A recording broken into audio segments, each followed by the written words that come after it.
Reviews. Not Jazz. There's a scene in Not Jazz, a film about the fusion jazz trio Medeski Martin Wood, where the camera prowls around bassist Chris Wood as he slowly saws his upright bass on an upstate New York tennis court dotted with fallen leaves. There are a lot of scenes like that in Not Jazz. I suspect that if you're as interested in the process of music as in the result, it'll be one of the elements you'll like most about the movie. Directed by Jason Miller and shot by camera operator Tat Lin Toot, with such musicality that he deserves to be considered a fourth band member.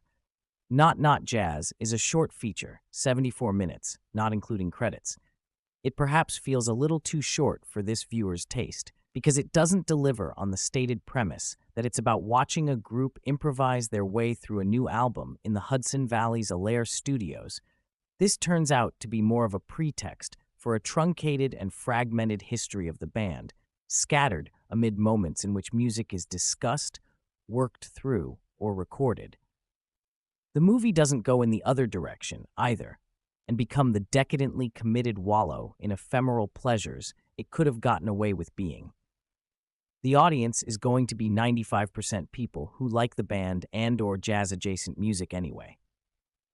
There are references to internal conflicts that the band had over the years, but it's not delved into.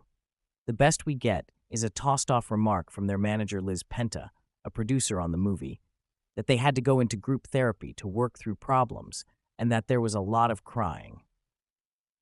Still, this is a lovely piece of work that compensates for its flaws and omissions by giving you things you rarely get in music documentaries. If you've been in a band or know anyone who's been in a band, you'll recognize the energy flowing between Wood, percussionist Billy Martin, and keyboard player John Medeski. They've been together long enough, 33 years, to have developed not just a rapport, but their own language consisting of sound fragments, spoken and played. It's not often that you're given as many opportunities as Not Jazz presents to see artists actually making art.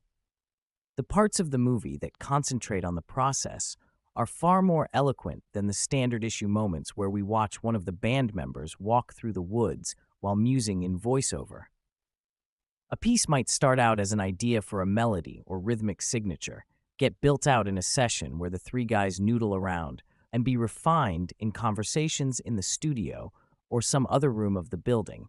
The kitchen is a hotspot, where two or all of the musicians discuss the work in progress. Sometimes one of them will say something like, "What if I go doot doot?" and another will answer or join in with their own cartoonish noise. They complete each other's sentences.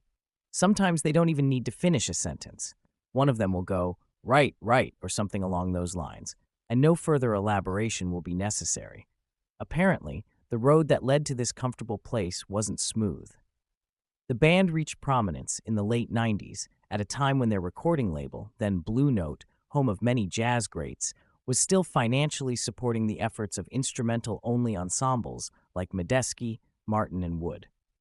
Then, record labels withdrew most of their support of that kind of music, and the band had to find its own way through the marketplace. They figured it out because they had a good sense of themselves early on and doubled down on that self-image rather than trying to do something that might have been perceived as commercial. Whether any kind of jazz is really commercial is probably a subject for another movie, one I'd like to see. Penta, who booked them into CB's gallery, the avant-garde boutique space within CBGB's in New York City, says the guys had a hunch that a wider audience of rock fans might vibe with their music if they could only put it in front of them. When Penta became their manager, she hired a booker who got them into a lot of punk rock-focused venues where they thrived. They are all very studied jazz or classical musicians, she says, but they felt that music didn't necessarily belong in jazz clubs, which felt exclusive or expensive. They wanted to take that music into rock clubs because people could access it. This movie should probably be considered more promotional material than journalism, but that's not necessarily a bad thing because it's the most intellectually stimulating kind of promotion, concentrating on the illumination of the artistic process rather than cliches and hype. If you're not a musician, you'll come away from it feeling that a few of the aspects of music that were mysterious before have been somewhat illuminated. If you're a musician, you'll come away from it feeling seen and heard.